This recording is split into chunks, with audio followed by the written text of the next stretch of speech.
मेरे प्रियजनों, भजन एक ऐसी सामग्री है अपने आप में, जितना करोगे उतना आनंद मिलेगा, दाम कुछ नहीं लगेगा। और हमारी बुद्धि कैसी हो गई है, जिस चीज में दाम खर्च होते हैं उसमें आनंद लेते हैं, मजा लेते हैं, और जिसमें दाम नहीं लगते उसका कीमत ही नहीं, समझते ही नहीं कुछ भी। मेरे प्रियजनों, एक दिन नारद जी ने भगवान से विनती, जो अपन कहते हैं ना भैया भगवान छोटे बच्चा की जल्दी सुने, एक दिन भगवान से विनती करी। नारद जी ने बोले, हे भगवान, ये मेरी मैया मुँह को संतन के बीच में बैठन नहीं दे, जब जाके बैठूं सत्संग करूं तभी आवाज लगा दे, अरे आजा, कहाँ बैठो है बालक, मुँह को विक्षेप करे। हे भगवान, एक काम करना है, मेरी मैया तू ले ले। ऐसे भगवान से विनती करी नारद जी ने, छोटे से बालक ने, या मेरी मैया तो उठा ले भगवान, तो मैं फ्री रह के संतन के संग रहूं। और ऐसा ही भयो, बाद में दोपहर में बारिश आ गई और गौशाला में बाकी मैया श्री नारद जी महाराज की माँ कार्य करती, कीचड़ है रही गौशाला में। रात को गाय को चारों बारों डालवे गई, सुबह कीचड़ में, और वह में जो है गौशाला में कोई कीड़ा आ गए और वह बेचारे को खाए गए और वो मर गई। वाइदना ले ये उबर गई।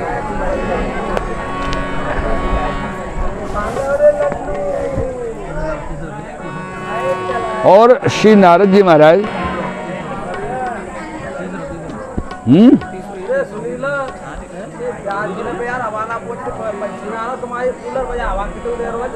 या को भैया का जो इलाज करो, भैया को नहीं, हाँ, या भैया को इलाज करो भाई।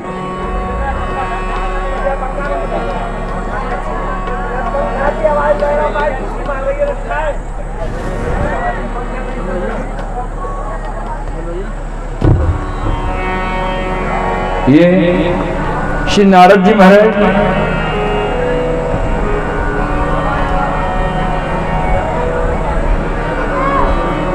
उनकी मां की मृत्यु हो गई। जब नारद जी को पता चला कि मेरी मां की मृत्यु हो गई, नारद जी तो नाचने लगे, गाने लगे, बोले वाह वाह गोविंद, क्या बात है, आनंद कर दिया आपने, तो मुझे स्वतंत्र कर दिया। अब मुझे कोई आवाज लगाने वाला नहीं है, जहां चाहो संतों के संग बैठूं, उठूं, कीर्तन करूं, सत्संग करूं। इधर तो जो माँ थी बालक की, वो मृत्यु को पा गई, उसका शरीर छूट गया। इधर 10-15 दिन के बाद में संत भी चले गए। अब नारद जी बेचारे छोटे से बालक अकेले रह गए, कहाँ जाए, रो में तड़फे, और जो संतों से सुना था भगवान का नाम उसको गाते रहे। तो अचानक से जब ये ध्यान कर रहे थे तो एक आकाशवाणी हुई, और आकाशवाणी में क्या हुआ कि एक बिजली सी कौंधी कुछ चमका, एक अर्थात एक क्षणिक, एक विपल के समय से भी कम समय है, नारद जी को भगवान ने दर्शन दिया। लेकिन नारद जी ढंग से देख नहीं पाए, तब तक तो वो विलुप्त हो गए। तो कहा कि नारद जी तपस्या कीजिए। तब नारद जी ने तपस्या की। अनेक वर्षों तक तपस्या के पश्चात नारद जी ने भी अपना शरीर छोड़ दिया। नारद जी कहते हैं उसके बाद में मैं ब्रह्मा जी का 10वां पुत्र नारद बन के आया। अब मैं नारद हूं। जब मैंने संतों की संगति पाने के लिए अपनी माँ के लिए भगवान से कह दिया कि इसको छुड़ा दो, अरे भगवान की कृपा है कि आपका पुत्र आपको छोड़ के चला गया, भजन करो ना, आनंद लो, मोह माया में क्यों पड़े हो? भजन बनत मन से लानी, भजन बनत मन से लानी, भजन बनत मन कैलानी। अक्षरी को भोजन करिए और परवानी, अक्षरी को भोजन करिए और ठंडवानी। शाम में पीड़ा चाहिए, शाम में पीड़ा चाहिए, रो पीत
बंदे नाम नाम जपने बंदे पूरे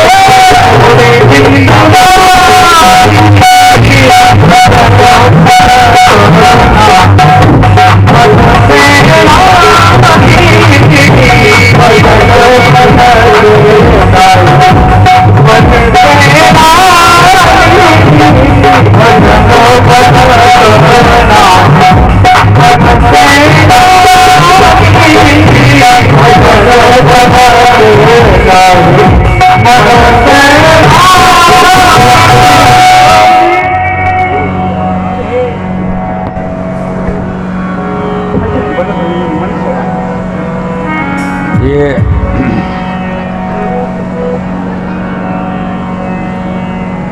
प्रियजनों,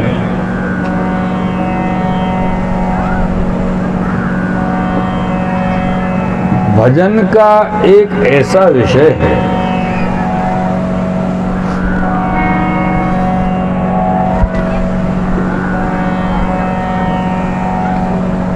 कितनी भी कीमत अदा करने के पश्चात भी आपका मन भजन में लगेगा, ये जरूरी नहीं।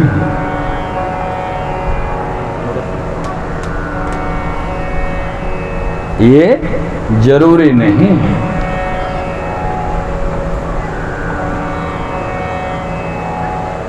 अपन एक छोटे से बच्चे को लेकर के स्कूल जाते हैं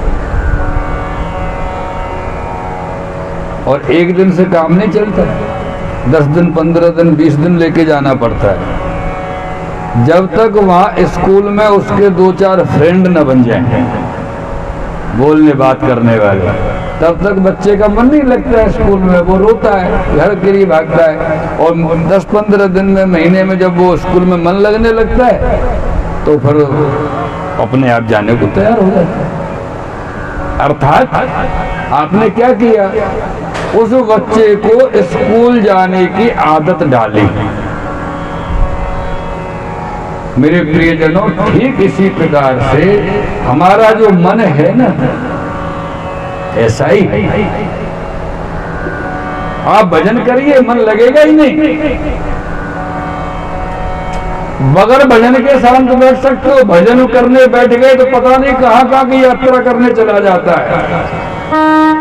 और वो लोग भी याद आने लगते हैं जो जिनको कभी हम सोचते नहीं। मन भटकता है, यानी कि घर की तरफ भागता है कि भाई छोड़ना क्या हर्जा दिया मेरे को, ऐसा हो जाता। लेकिन आपने क्या किया बच्चे के साथ, बच्चे को स्कूल जाने की आदत डाली।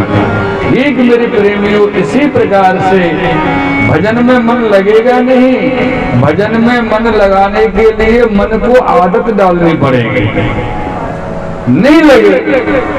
एक बड़ी सुंदर सी बात है, हमारे पूज्य पितृचरण श्री बहुत सुंदर बात कहते हैं। एक नॉर्मल सी बात आपने सुनी होगी, एक शब्द सुना होगा आप सभी ने, भाई पाखंड। पाखंड तो सुना है ना। कोई बेचारा संत महात्मा साधु वेश में कोई आवे और कोई लोग बाकी हंसी उड़ावे तो का कहे, अरे कैसे ना है वैसे पाखंड कर तो डोले, पाखंड ये देख तो सही है। का दाढ़ी बढ़ा ली, बाल बढ़ा लिए, पीले कपड़ा पहन लिए तो का महात्मा थोड़ी है गए।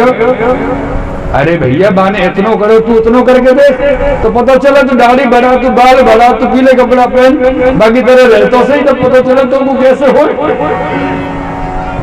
पाखंड।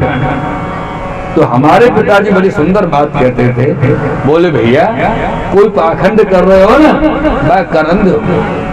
बोले क्यों? अरे आज पाखंड करेगा तो कल पूरा एक खंड तो रह जाएगा। आज पावर कर रहे हो, कल आधा कर रहे हो, फिर 3 पाव होगा, फिर पूरा एक है जाएगा। अच्छा पाव खंड ही नहीं होगा तो एक खंड कहां से आवे? पाखंड कर रहे हो तो पाखंड की प्रक्रिया को ये समझ लो आप कि पाखंड करने का मतलब वो ट्रेनिंग पे, असलियत में जावे की ट्रेनिंग ले रहे हो पाखंड करने को अभिप्राय। पाखंड कोई बुरी बात नहीं है। हाँ, पाखंड बुरी बात कब है कि आप पाखंड को आश्रय लेकर के दूसरे काम करो तो बुरी बात है। जा चीज के लिए पाखंड कर रहे हो वही कार्य करोगे तो बुरी बात नहीं। एक बेचारे महात्मा थे, बाबा महाराज बैठे सामने, इनको देख के मुझको महात्मा की बात बड़ी याद आ रही है। बड़े दयालु हैं महात्मा, बड़े कृपालु स्वभाव के हैं। एक महात्मा कोई भिक्षुक थे, भिक्षुक मतलब वैसे भिखारी ना है कि सुबह के निकले शाम तक मांगे, बोरा भर लियो सर पर रख के चल रही, ऐसे नहीं। मधुकुरी वाले महात्मा जो मधुकुरी मांगवे जाते हैं। अब वो कोई गांव में, जैसे अपने गांव में कोई महात्मा आवे बेचारे मधुकुरी ले, मधुकुरी मतलब क्या है, रोटी पराठा सब्जी जो हो वो ले जाए, आटो नहीं ले, आटो ले जाए बारे तो बेच दे बाजार में, और जो रोटी ले जा रहा हो वो तो बेचारा उतनी 4-5-6 घर के आदि एक साबुत मिलेगी ले जाएगा, जो सब मिलेगा खा लेगा, रोगो तो जगह को भजन करोगे, वही तो महात्मा को जीवन है और क्या। तो एक महात्मा बेचारे अपने गांव में भिक्षा के लिए निकले और कोई घर पे गए, संयोग से बा घर में नई बहू आई, बा घर में नई बहू आई, दुल्हनिया, और वादना संयोग ऐसा बनो कि वह घर में वो बहू अकेली, सास ससुर जेठ देरानी कोई नहीं, और बा बहू जब पियर वागो हथका, वो ऐसे घर से आई कि वाके घर में तो कोई कछु देनो लेनो जानते ही ना। या चीज के भी संस्कार हो बच्चन में, कौन को देनो लेनो, महात्मा बाबा जी की सेवा करनी नहीं करनी सब में नहीं हो, तो संस्कार बालक में दिए जाए अपने बच्चों में से। अब वो बाबा दरवाजे पे जाके बोले, भैया राधे श्याम। बहू निकल के आई, हाँ क्या बात है, ऐसो रूख हो सो टूक पकड़ा दियो बाबा जी को, बोल के क्या बात है, काहे को आयो, बोले कछु भिक्षा हो तो दे दो भैया, हाँ हमारे यहाँ ना निकल जा, आगे बढ़। बाबा जी बोलो वो नहीं आई, बेचारा महात्मा भक्त, भगवत भक्त हृदय। दूसरे दिन जब फिर भिक्षा के लिए महात्मा जी निकले तो दूसरे दिन वो फिर, अब उनको पता तो था कल इसी घर से भगाया गया था, दूसरे दिन बेचारे फिर पहुंच गए, मैया राधे श्याम। वादना घर में सब आते, तो सासू जी बोली, अरे बाबा आए ना कछु दिया हूं, तो बहू बोली बैठो आप माता जी, मम्मी जो है सो बैठो, ये बाबा जी रोज आवे, रोज तंग करे, मैं बताऊंगा आपको। अरे भैया, और बाने कहा करो, चलते चलते अंगीठी में से जो मुट्ठी भर के राख ले गई और बाबा जी के पास गई और बाकी झोली में जाकर राख डाला। बाबा जी ने देखो सब भोजन बाको बेचारे को राख है। बाबा जी बोलो धन्यवाद बेटा, धन्यवाद, राधे श्याम, आगे चलो। अबू बाबा जी 2-3 दिन नहीं आए, 2-3 दिन पीछे फिर आया, वो बहू फिर निकल के आई, क्यों राखते पेट ना भरो दिखे, फिर आ गए, बोले भैया 2-3 दिन तबीयत ठीक नहीं, या लिए नहीं आया। क्यों कि वो महात्मा ऐसे थे बेचारे कि जो अन्न उनको मिला और उसमें राख डाल दी, इसमें उनकी क्या गलती, और जिन्होंने अन्न पहले दे रखा था उनकी क्या गलती। तो जैसा मिला वो वैसा ही पा गए थे, उन्होंने छांटा नहीं, उन्होंने तो ये सोचा कि एक जो है मैया के हाथ की प्रसादी, तो तबीयत में बिगाड़ हो गया थोड़ा सा। तो बाकी सास आई,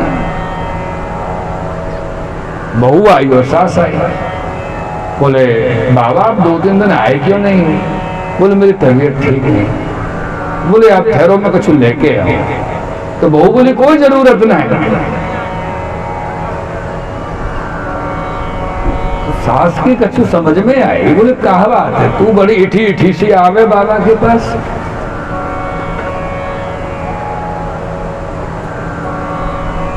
बाबा क्या बात है आप बताओ ना। तो महात्मा जी बोले मैया एक दिन में आओ तो यानी मुझसे मना कर दे, यूं हाथ हिला के कह दे जा, तो जैसे यानी हाथ हिलायो तो मैं समझ गो कि हाँ या के हाथ में कछु है, भविष्य अच्छा है। और दूसरे दिन जब मैं आया तो यानी राख डाल रही मेरे भोजन में। तब मुझको और खुशी भई कि चलो कम से कम देवो तो सीखी, कम से कम हाथ में कछु देवो तो सीखी, झोली में डालना तो सीखी। अरे आज राख डाली है तो कल कछु भोजन डालेंगे। इतनी महात्मा की बात सुन के वह बहू को इतनी गिलानी भई खुद के ऊपर कि ऐसे संत को मैंने इतना अपमानित किया, चरणन में पड़ गई। अर्थात पाखंड वही है लौट के। वह बहू ने पहले दिन पाखंड की और भगा दी और दूसरे दिन की और राख डाली। लेकिन जब पाखंड करने में अभ्यास बन गया ना, बाबा की झोली में कुछ डालने का, हाथ तो निकला कम से कम बाहर। आज राख डाली, कल आटा देगी, परसों भोजन भी देगी। तो जो संत है और कोई वैसो बाबा जी होते तो बोरा बारो, अरे तेने तो मेरा पूरा बोरा खराब कर दियो और 10-20 गाली दे तो बाबू शाप अभिशाप दे तो और चलो जाते। संत को स्वभाव का सब कोई बात नहीं, देवो तो सीखी, ये संत को स्वभाव है।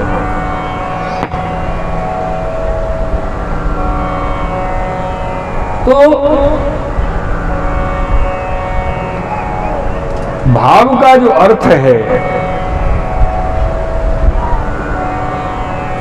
नारद जी छोटे बालक थे, संतों के संग में बड़े हुए, देह छोड़ा और नारद जी ब्रह्मा जी के पुत्र बन के प्रकट हुए हैं और यहाँ पर व्यास जी को समझाने के लिए आए हैं। और व्यास जी को चतुर्श्लोकी भागवत का उपदेश किया है और व्यास जी से कहा कि हे व्यास जी, आपके मन में, आपके चित्त में, आपके अंतःकरण में इसलिए संतोष नहीं है, इसलिए शांति नहीं है क्योंकि आपने जितने भी वेद पुराण शास्त्रों की रचना की है वो सब के सब ज्ञान से परिपूर्ण है। और सूखा ज्ञान पका देता है, सूखा ज्ञान बोले ना मन भर गो जाता है, फिर देखेंगे मन भर जाता है ज्ञान से। तो बोले क्या करूं? तो नारद जी कहते हैं व्यास जी से कि आप भक्ति, रसात्मक भक्ति का ग्रंथ की रचना कीजिए, जिससे कि, तो बोले रसात्मक भक्ति के ग्रंथ की रचना कैसे करूं, उसमें क्या है? तो बोले आपको अगर आनंद लेना है, हृदय में शांति को धारण करना है, शांति को स्थापित करना है और जीव मात्र के आनंद के लिए कोई शास्त्र की रचना करनी है, पुराण की रचना करनी है, तो आप नंद नंदन यशोदा नंदन यशोदोत्संग लालित श्री बाल कृष्ण लाल प्रभु के बाल चरित्रों का वर्णन कीजिए। उनकी लीलाओं में ही रसात्मकता है, बाकी तो सब पुराण में उठाओ, पूरे ज्ञान से अथाह सागर भरे हुए, कोई पूर्णता नहीं, कोई वह ज्ञान को पूरी तरह धारण नहीं कर, इतना ज्ञान है। और भागवत जी ऐसी रसात्मक स्वरूपा है, रस स्वरूपा है कि एक बार जो व्यक्ति सच में यदि व्यक्ति एक बार भागवत श्रवण कर ले और कुछ समझाने वालों समझावे और वो व्यक्ति समझ ले, तो वाकई जीवन में रसात्म भाव युक्त भक्ति प्रकट हो।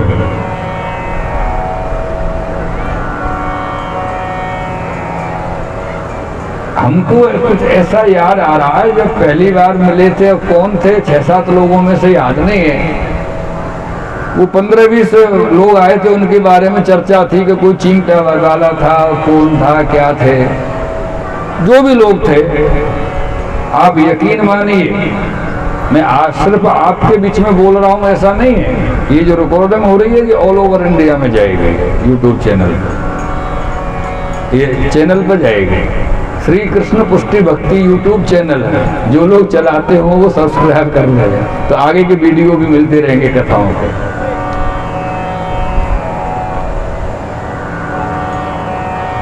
भागवत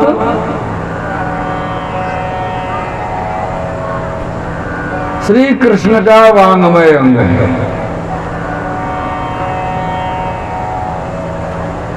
और श्री कृष्ण का मूल स्वरूप क्या है आपको पता है? श्री कृष्ण का मूल स्वरूप है रसो वै सः। क्या है? रसो वै सः, ये कृष्ण का स्वरूप है। और उन श्री कृष्ण का वांग्मय अंग श्री भागवत जी है।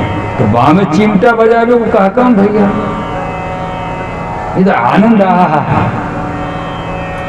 और धूम धड़ाके वाला सौदा नहीं, आनंद वाला सौदा, शांति वाला सौदा होना चाहिए। भक्ति धूम धड़ाके में स्थिर नहीं हो, शांति में स्थिर। अगर आप कोई भगवान के किसी प्रकार के रस में डूबे हो, आनंद ले रहे हो, वो वहां पर धूम धड़ाक जो चिमटा तबला ताशे भजन लग जाए तो अपने आप थोड़ा ध्यान भंग है, भगवान कहाँ से आ गए, मैं बड़ा आनंद ले रहे हैं, ऐसा हो जाएगा। हर चीज को स्वर ध्वनि एक लिमिट में अच्छी लगे। ओ भैया फाड़े डालो माए करने कहा बन रहे हो अच्छी से।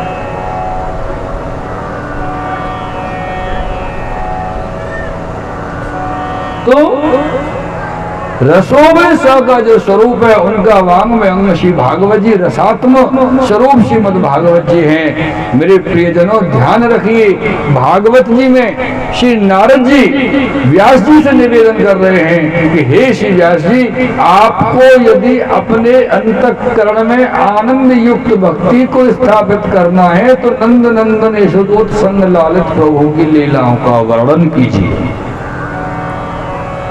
ऐसा नारद जी ने कहा है व्यास जी से।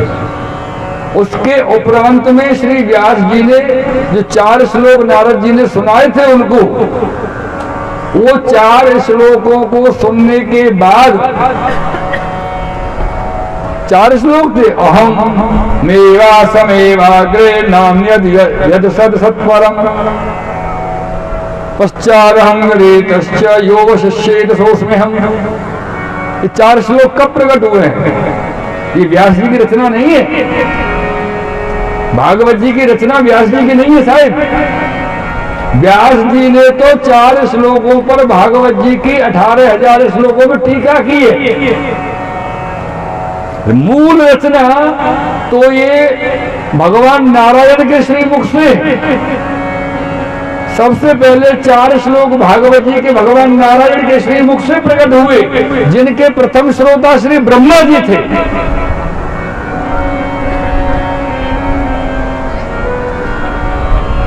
ब्रह्मा जी से भगवान ने कहा था कि हे ब्रह्मा, क्या देख रहे हो? अहम मेवा समेवाग्रे, जो कुछ तुमको दिखाई दे रहा है, जल थल वृक्ष आकाश, वो मैं ही तो हूं, दूसरा तो कुछ है ही। अहम मेवा समेवा।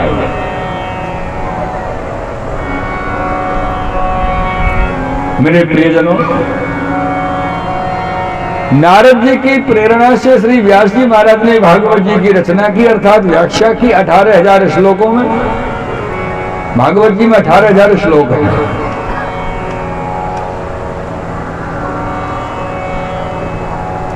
और इनका लेखन कार्य श्री गणपति महाराज ने किया। व्यास जी बोलते गए, गणेश जी महाराज लिखते गए।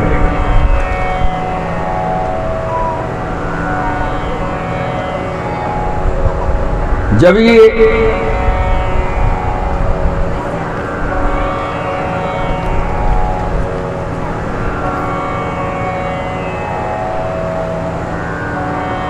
इधर इनका कार्य चल रहा है और व्यास जी के हृदय में बड़ा आनंद शांति की प्राप्ति हुई है।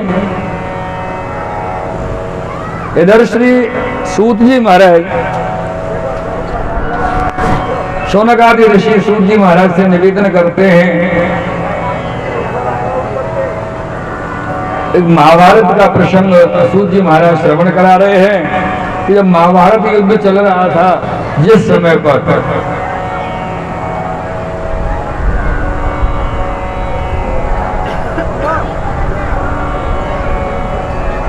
उस समय क्या हुआ,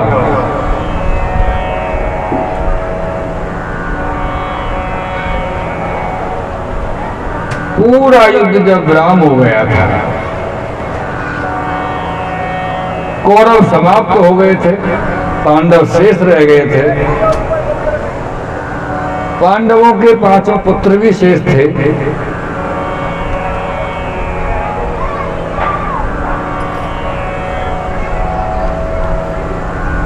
गुरुदेव श्री द्रोणाचार्य जी के पुत्र अश्वत्थामा जी दुर्योधन के बड़े गहरे मित्र थे।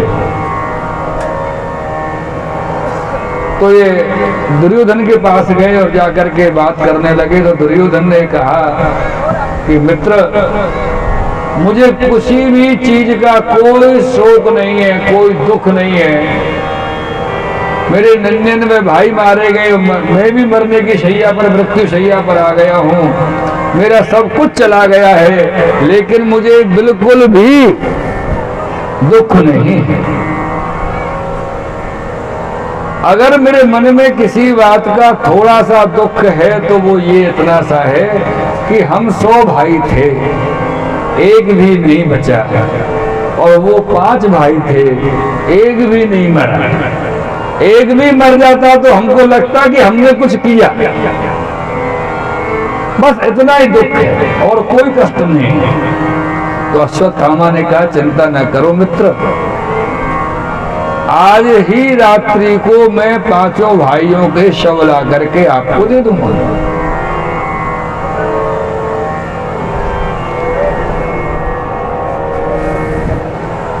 एक बड़ा सुंदर श्लोक है श्रीमद् महाप्रभु जी का,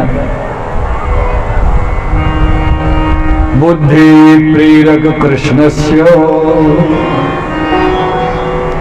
पाद पद्मं प्रसीदतु,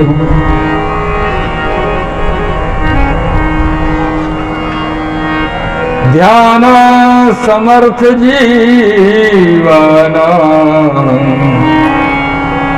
अस्माकं सर्वदा स्वतः। मेरे प्रियजनों, जो कृष्ण सभी जीव मात्र को बुद्धि की प्रेरणा देते हैं, वो सब कुछ जानते हैं और आज अश्वत्थामा के मन के विचारों को भी जान गए। इसलिए पांडवों से बोले, सुनिए, आज महाभारत का युद्ध विराम हुआ है और ये एक बहुत बड़ा यज्ञ था और यज्ञांत में तीर्थ स्नान का विधान बनता है, नियम होता है। चलिए आज ही मेरे साथ चलिए आप लोग। रात्रि को ही 5 भाइयों द्रौपदी को लेकर के गंगा जी के तट पर चले गए।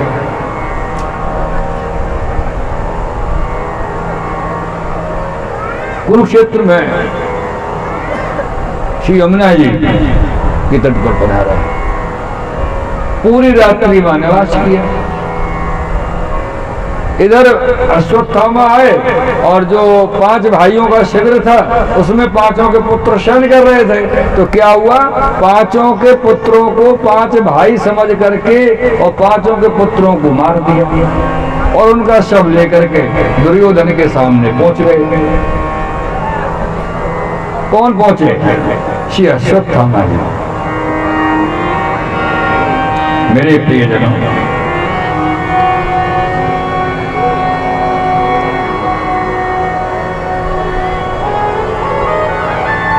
ये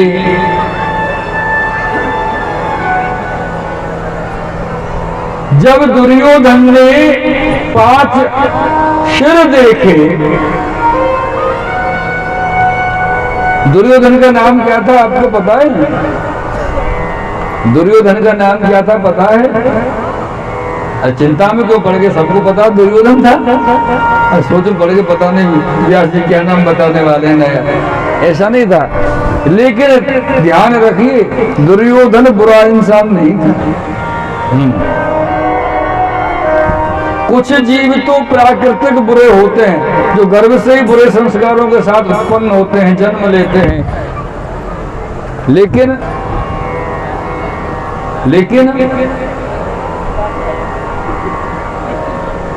दुर्योधन बुरे नहीं। दुर्योधन को तो बुरा बनाया गया था, वो था नहीं, क्या था बहुत अच्छा इंसान।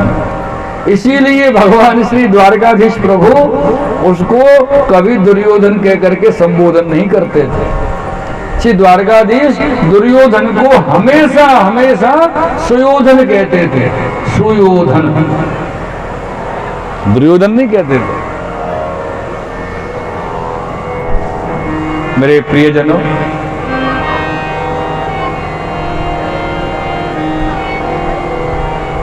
ये जैसे दुर्योधन ने 5 बालकों के शर को देखा कि अश्वत्थामा 5 बालकों के शर काट के ले आए हैं, तो पता दुर्योधन क्या बोले अश्वत्थामा से कि हे अश्वत्थामा,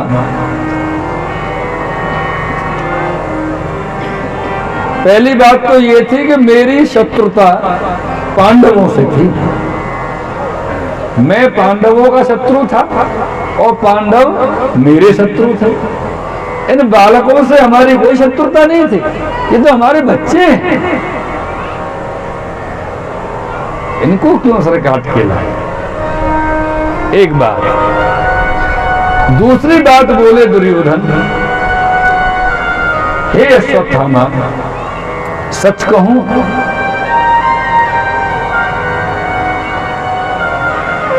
हमारा जो कुरु वंश है, जिसमें कौरव और पांडव दोनों हैं,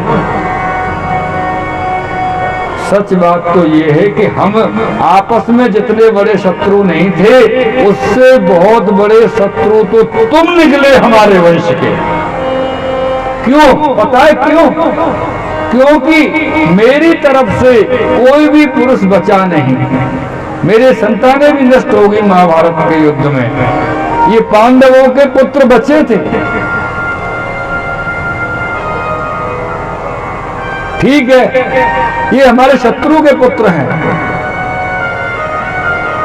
लेकिन तुम भूल गए हम और ये एक ही हैं, एक ही वंश में हैं, एक ही रक्त है हमारा दोनों का, अलग नहीं है हम। और जब श्राद्ध पक्ष कभी आता और ये अपने पूर्वजों को अर्थात पांडवों को जब जल देते श्राद्ध पक्ष में, तो पता क्या कहते कि मेरे समस्त पूर्वज आकर के श्राद्ध का जल स्वीकार करना। उसमें हमको भी जल मिलता है अश्वत्थामा, हम भी तो उन्हीं में शामिल हैं, इनके पूर्वज हैं हम। तूने तो हमारा सर्वस्व नष्ट कर दिया, वंश को विनाश तूने किया अश्वत्थामा, तुझसे बड़ा शत्रु हमारा कोई नहीं हो सकता।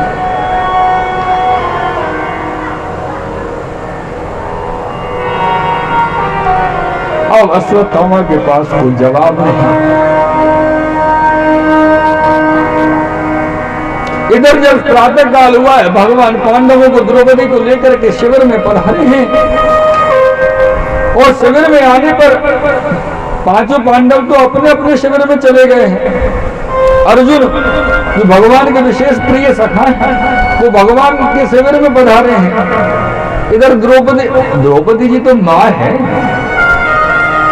वो अपने शिविर में नहीं गई, सबसे पहले अपने पुत्रों के शिविर में गई, जहां पुत्र शयन कर रहे थे, और जाकर के देखा कि 5 पुत्रों का तो वध हुआ पड़ा है, शर कटा पड़ा है, शर तो है ही नहीं, धड़ ही धड़।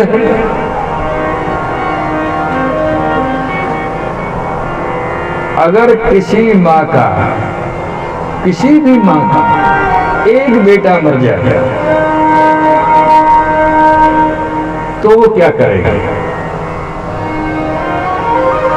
रोएगी, चीखेगी, चिल्लाएगी।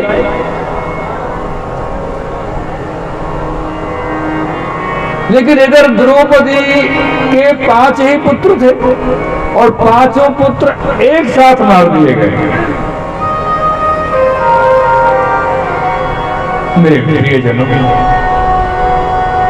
तब भी द्रौपदी पुत्रों के लिए नहीं रोई, पुत्रों के लिए नहीं चीखी सहे। एक हूक निकली अंदर से और जोर से आवाज लगाई, हे कृष्ण, हे द्वारकाधीश, और रोने लगे। मेरे प्रियजनों, मनमोहना हे नंद नंदना नारायण मुरलीधरा मनमोहना बबले के इकट्ठी है ना, कैमरा घुमा देंगे करोगे। नंदना नारायणा हे नंद नंदना नारायणा हे नंद नंदना नारायणा मुरलीधरा मनोहरा हे नंदना नारायणा मुरलीधरा मनोहरा हे नंदना नारायणा। जब सौंप दिया सब भार तुम्हें,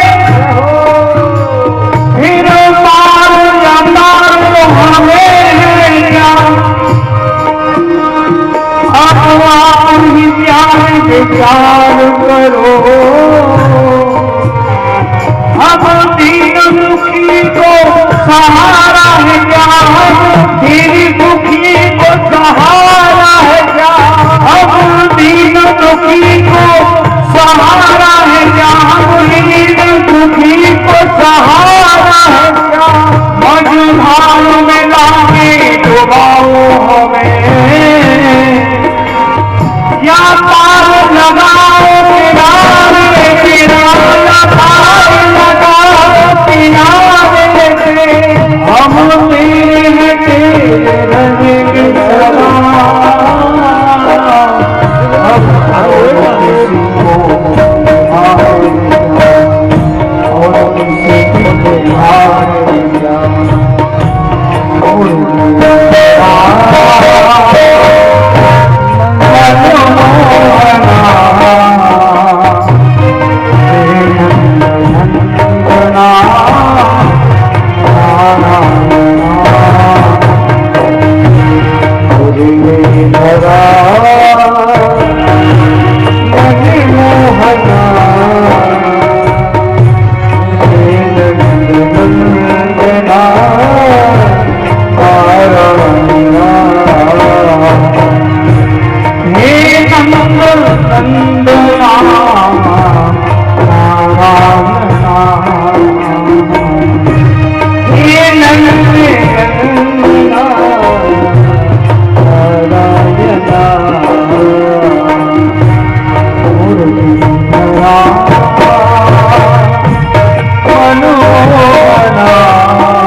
माता शिशूनां निधनं सुतामा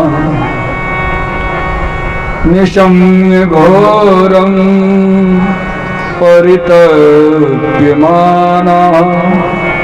तदा रुद्वाष्पकलाकुलाक्षी तां सान्त्वयन्नाह किरीटमाल।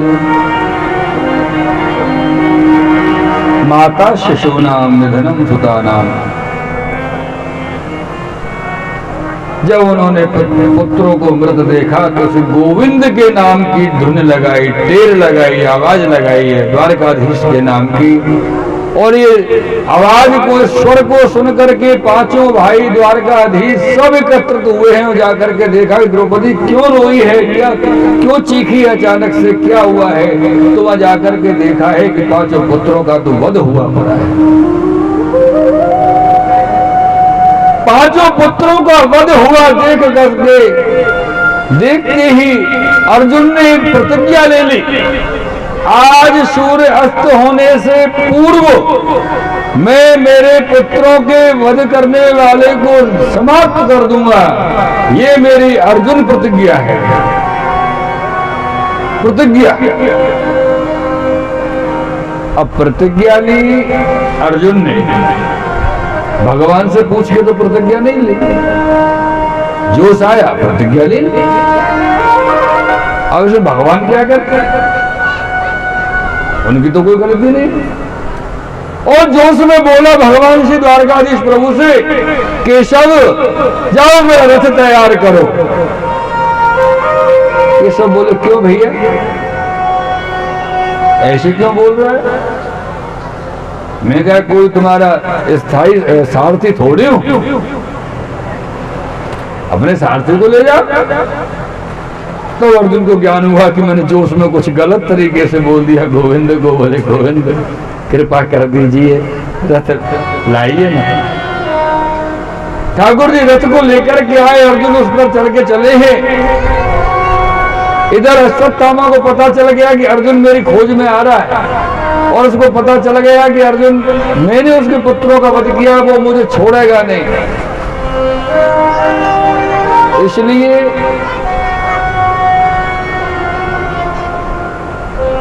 उन्होंने ब्रह्मास्त्र का प्रयोग किया। अश्वत्थामा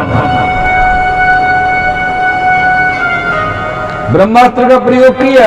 जब ब्रह्मास्त्र सामने से आता देखा श्री अर्जुन महाराज ने, अर्जुन बोले द्वारकाधीश से, हे केशव अब ये बताइए मैं क्या करूं, ये ब्रह्मास्त्र आ रहा है, ब्रह्मास्त्र से कैसे बचा जाए?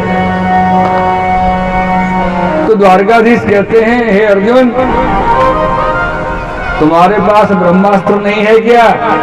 बोले है महाराज। तो चला, मुझसे क्यों पूछ रहे हो, सामने वाले बताओ, उसने चला दिया। तुम किसकी इंतजार कर रहे हो, किसकी प्रतीक्षा कर रहे हो, चलाओ। इधर से अर्जुन ने भी अपना ब्रह्मास्त्र छोड़ दिया। अब एक ही देवता के दो अस्त्र सामने से जब टकराएंगे, वो भी ब्रह्मास्त्र, वो साधारण छोटे देवता के नहीं, ब्रह्मा जी के अस्त्र ब्रह्मास्त्र, तो सृष्टि का क्या हाल होगा।